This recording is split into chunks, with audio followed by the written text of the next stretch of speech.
Hi, so this is part 6 of my video series documenting my experience purchasing a New York City co-op apartment. Um, this is based off of my personal experience and it might be different from your experience. And I'm not a lawyer or a real estate agent, so take everything I say with a grain of salt. But the previous installment was about the bidding process and contracts, and this video will be more about the co-op application and co-op interview. Um, at the point I left off in the last video, my husband and I were in contract on the apartment, and at that point we needed to communicate back to the bank and to our loan officer that we were now in contract. And at that point, we had to talk to our loan officer on the phone for quite a while to go through the different financial information and give approval to do additional background checks or credit checks. And then we had to go through their online portal to upload a whole bunch of different documentation. We also had to lock in our rate. Lock in our rate, the interest rate on our mortgage. So earlier during the bank pre-approval process, you do get an interest rate, but that is not necessarily the rate that you will get on your mortgage. Once you're under contract, that is when that interest rate gets locked in, and you do have to, you don't have a long period of time in order to lock in your interest rate. So you can't just wait for it to go lower or make it more favorable. You have, maybe a day or two in order to lock in your rate, and it is going to be whatever it is you get it locked into. And then you have to say how long you want that interest rate locked for.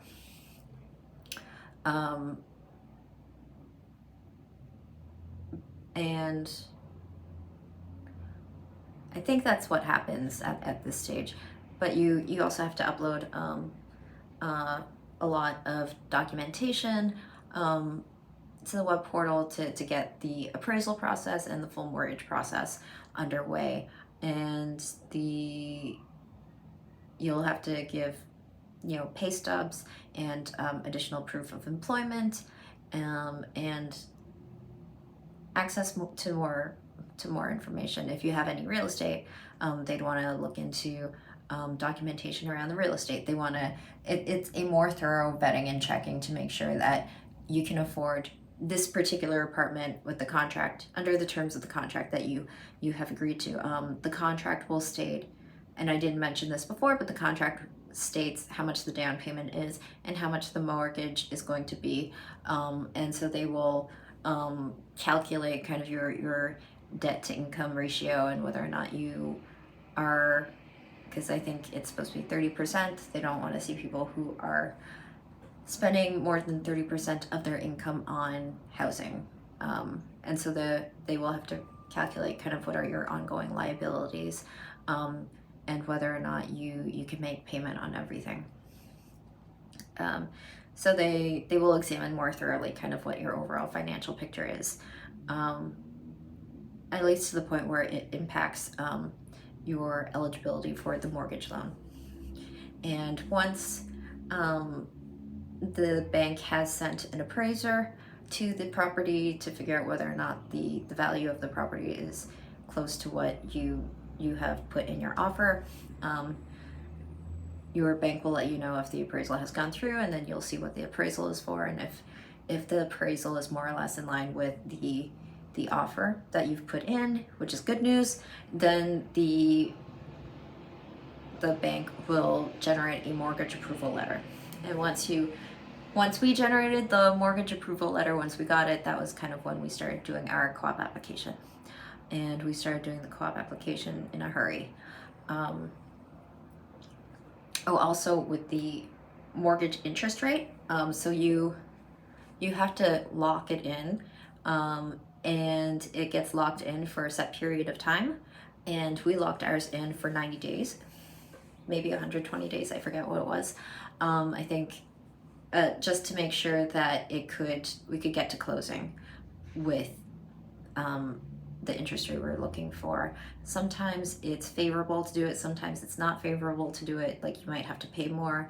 If you run out of the interest rate, you might be able to pay some money in order to continue locking it in. But if you do it at the very beginning, I think it helps everything out. And I don't know how it gets calculated or anything, and it's hard to predict the interest rate fluctuations, but it's something to be aware of, because that gets then put into the actual official mortgage approval letter.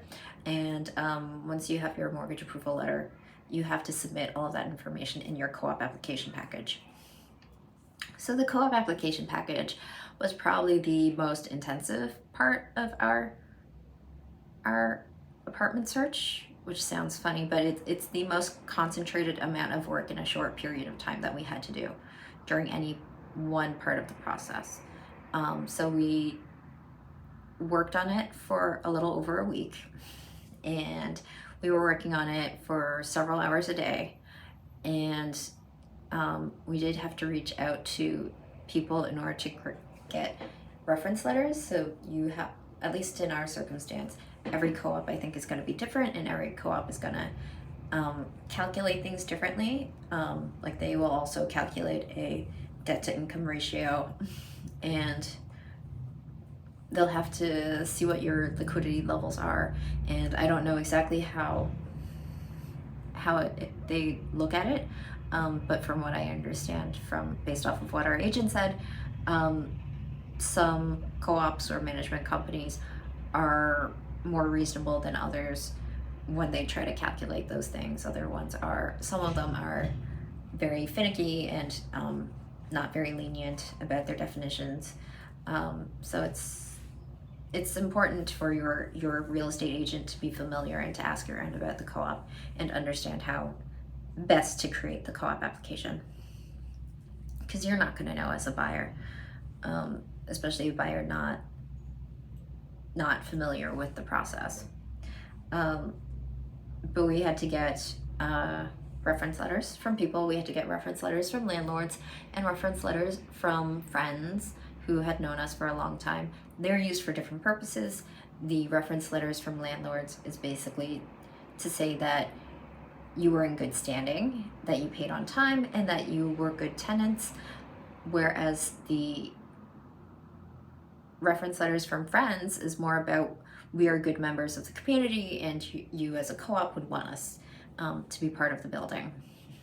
And we had looked at examples of reference letters online for both landlords and friends, just to understand kind of what should be in there, in case anyone needed help about writing them.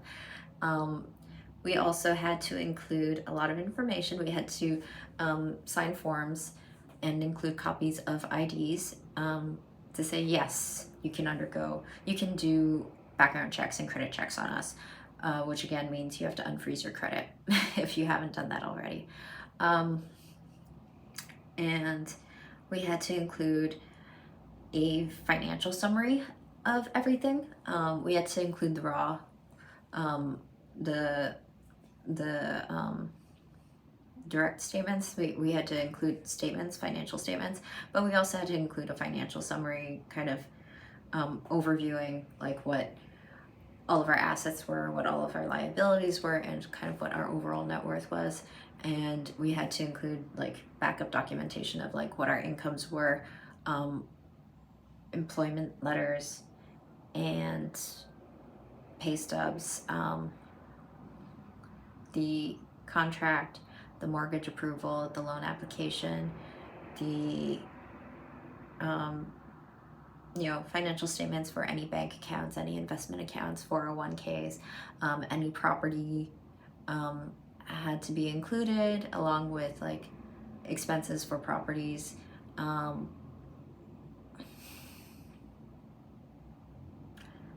think that's it. Oh, and tax returns. And we had to redact information on the tax returns. And we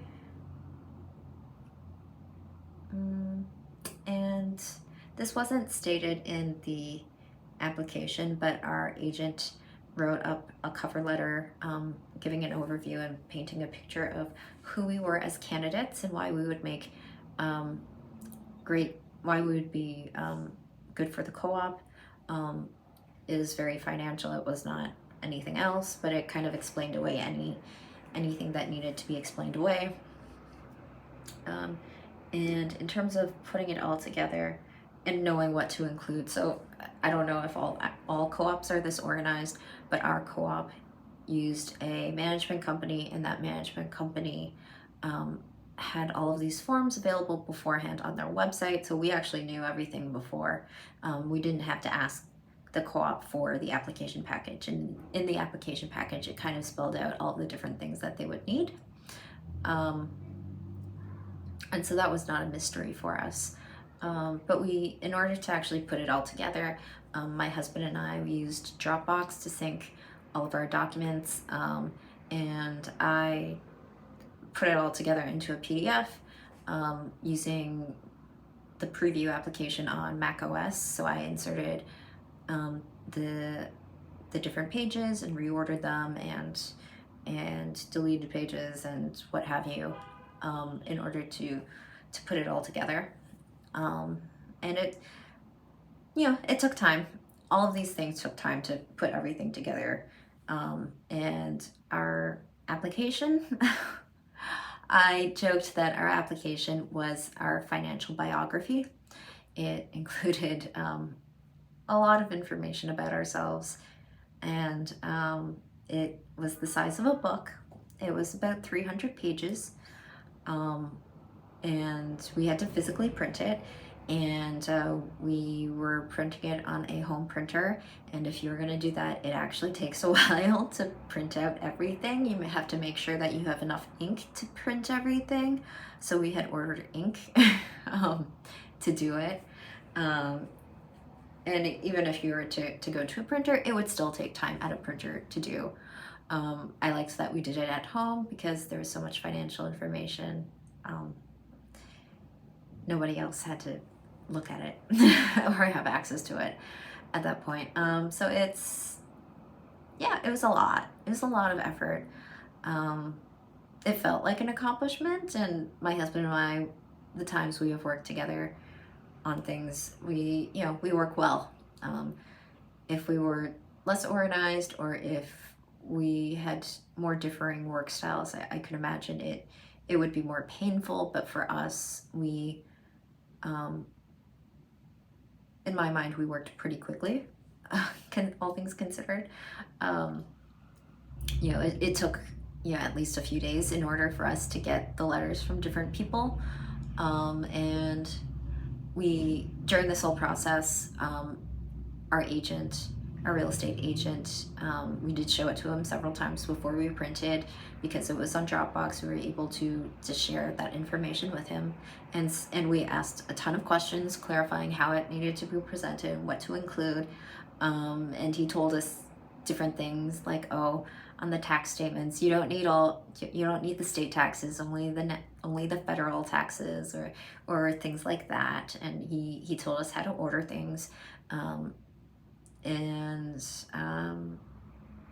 so he was really a lot of help, making sure everything was put together and everything was good.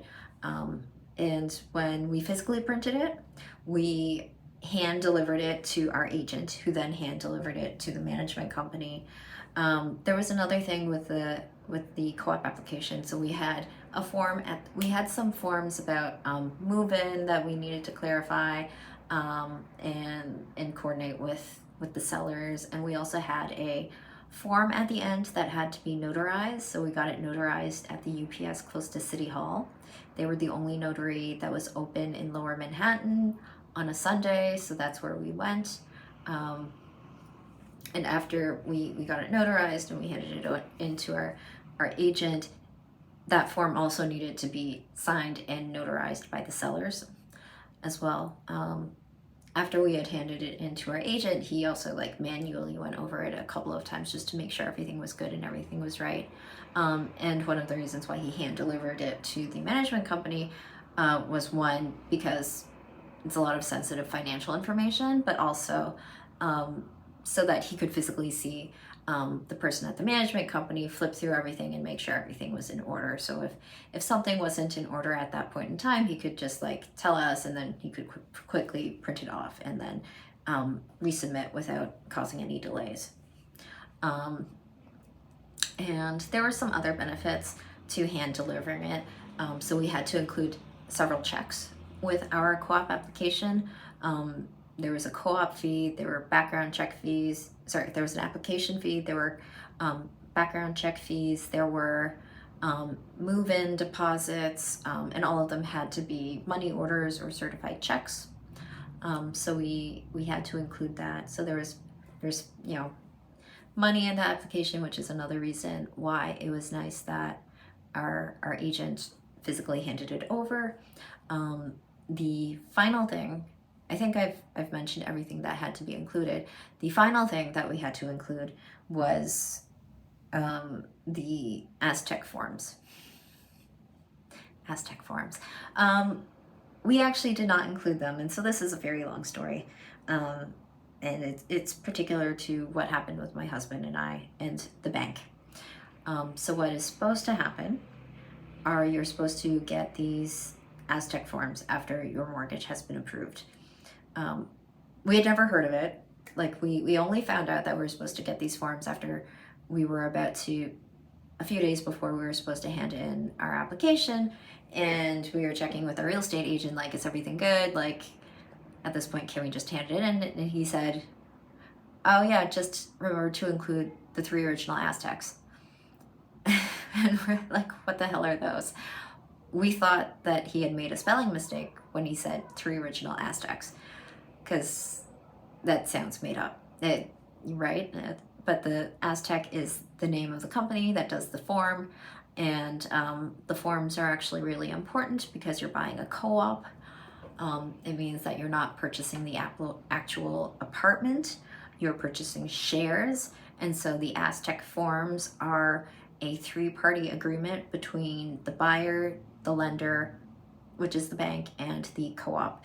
And it's basically saying that the mortgage loan is for shares and not the apartment, and that the bank recognizes that it's for shares and that they will continue paying, that they will, give us the loan in order to buy shares, and that the co-op agrees not to lease the apartment to anybody else. And I think also maybe that the bank gets first dibs if we stop paying the mortgage or the maintenance fees. And so yeah, it's actually very, very important to include, but we first heard about it when our agent said it, and he's like, oh, it'll probably come in a few days. So we waited a few more days. We contacted our loan officer. He had no idea what they were. Long story short, our real estate agent managed to submit our application without the Aztec forms, thinking that, and we submitted it thinking that we were gonna get the Aztec forms imminently, which was not what happened. But we were able to submit our application without the Aztec forms when you're not normally allowed to. And I could get into like the whole bank fuck up that occurred. But it is long and drawn out, and we eventually got the forms. And when you are getting the Aztec forms, the bank is supposed to automatically generate it and courier it to you. Hopefully, if you're going through a co-op application, it just happens and you don't have to ask about it. But it's supposed to get couriered to you. It has to be pre-signed by the bank. Someone at the bank who's authorized to sign has to sign 3 copies of the form. And the form, then you have to sign all 3 copies of the form and submit it to the management company / co-op.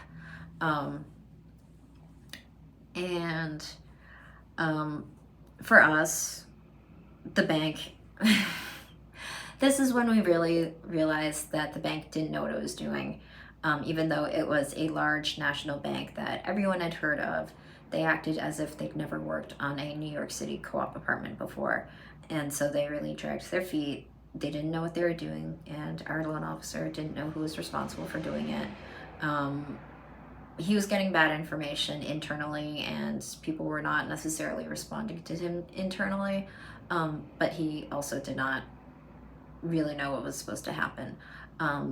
But it took a month for us to actually get our forms when we had a friend who was going through the same thing, also buying a co-op, and they got their forms within like 3 days, and we had to badger and control our bank and the bank attorneys and everybody we could talk to for a month before we actually got our forms. We actually got our forms after we'd already been approved by the co-op, and at that point, not physically having the Aztec forms was actually delaying our closing, and it was only then that like someone at the bank stepped in and got us our forms. So that was all very unfortunate. But if everything goes right with you and your bank, you don't have to worry about constantly asking about Aztec forms. It'll just happen and you submit it with your application. So after we submitted the application, it took about 2 weeks, 1.5 to 2 weeks, I think, to get to hear from the co-op, and then we were asked to schedule our interview, our co-op interview. And our agent beforehand had told us that if you get to the interview stage, you are probably going to be approved. If they were going to reject you, chances are they were going to reject you before they got to the interview part. And we were applying to a co-op that was kind of a mid-sized co-op. And from what he's told us, it's more the smaller co-ops that can get a little bit weird, where they want to know more about who you are and how well you would fit within the co-op. If it's a larger co-op, they really just care about whether or not you can afford it financially, and they don't really care about anything else, at least in his experience.